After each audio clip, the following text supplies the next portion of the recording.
done doing my warm-up sketches, I just wanted to take a moment to thank everyone for the incredibly kind words and all the views, and I wanted to give an extra special thank you to everyone who subscribed.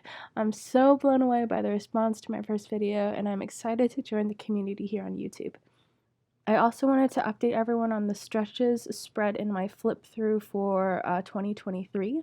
I'll put a picture up here so you know what I'm talking about.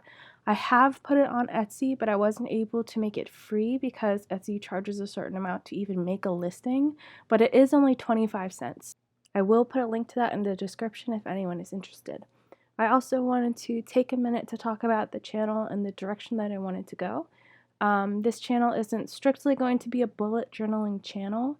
I do plan on making content like this where it's chill sketchbook sessions, maybe some speed paints, and basically a lot of other art shenanigans that I get up to. I do plan on filming all of my bullet journal setups, and I will probably make printables available for each one.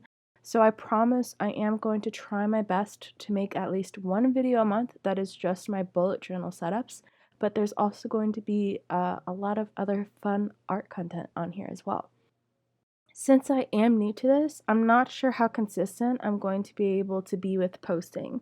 There might also be a learning curve about managing time, keeping up with a posting schedule, but I'm hoping by the end of next year I'll be posting regularly once a week. Now, on to the main event. I just finished Wednesday on Netflix, and I have to say that I really liked the premise of the story, and I absolutely love the actors. I mean, there are some things that could have been done better, a couple of things that were a little questionable, but I still really enjoyed the show. But I also absolutely loved Jenna Ortega in the role of Wednesday. I think she did such a good job of really getting to the essence of the character, and I thought Enid was another just amazing character that I loved. I think it was just good casting for the whole show, and I think they did an absolutely amazing job with the script they were given. So I wanted to make some art, and one thing that I think I've always really struggled with a little bit is making people look like themselves. I have a little bit of same face syndrome, so this was an interesting way for me to really slow down and see how to make this portrait look like Jenna Ortega as Wednesday. So I'm doing one realistic drawing where I've looked up reference on Pinterest, and of course, Oreo is very helpful with this process. And then I started with an underdrawing in pink Colorace pencil.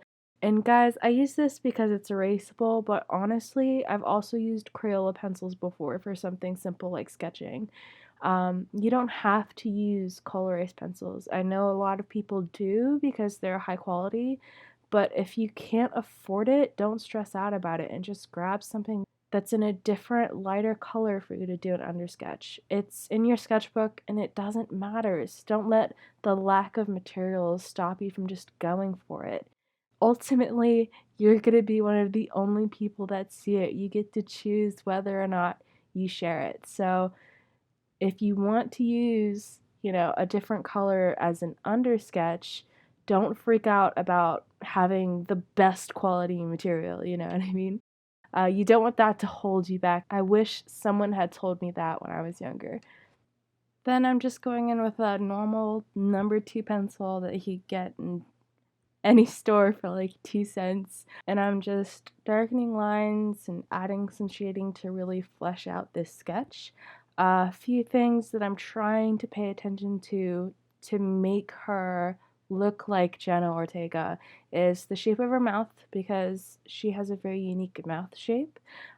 Specifically, she has a wider lower lip, and I'm also paying attention to how the angle of her head affects the eyes and nose shapes. Jenna Ortega basically used the Kubrick stare as one of Wednesday's characteristics, and it's just throughout the whole show, Wednesday is staring at people like this. So it changes the way that some of her features are shaped. So I'm really trying to pay attention to that because it gives it some authenticity to her portrayal as Wednesday. After that, I'm making a couple other thumbnails where I'm trying to simplify and stylize it while maintaining those unique facial features. This is normally the part where I have a lot of trouble, and I think it shows because I didn't do it too well. I definitely should have done this on a double page spread instead of just one page because I wanted more room to keep experimenting. But you live and you learn, you know. I'm also making a little thumbnail and working on some composition for potential fan art with Thing and then a raven in the background. I'm not giving any spoilers, but that scene with Thing, and if you know, you know, got me so shook and I was totally tearing up. So much personality for a character without a backbone. It's a miracle. Anyways, you can really see me struggle to stylize this while maintaining the integrity of the actor and the character. I was having a really hard time with this, so I made a study of the eye shape fairly large because I think that is such an important part of Wednesday, and then I take that back to the thumbnail to try and fix it. Again, I don't know how successful I was. Maybe I should have spent more time on it, but I got to the point where I was like, I just want another page to start over. Anyways, here you see me making a note of facial features that make Wednesday unique, which is her eye and mouth shape. I'm also making notes on my stylized sketch of what might have gone wrong. So next time I try and simplify it, I can maybe do it better. And that's the spread. I hope you guys enjoyed sketching with me. If you were drawing along and end up posting it on Instagram, I would love it if you tagged me so I could see what you did. And leave a comment if you want to see some fan art. I'm not sure how I would film it, but if enough people want to see it, I can try and figure it out. Anyways, thanks for watching, and I hope you stay creative.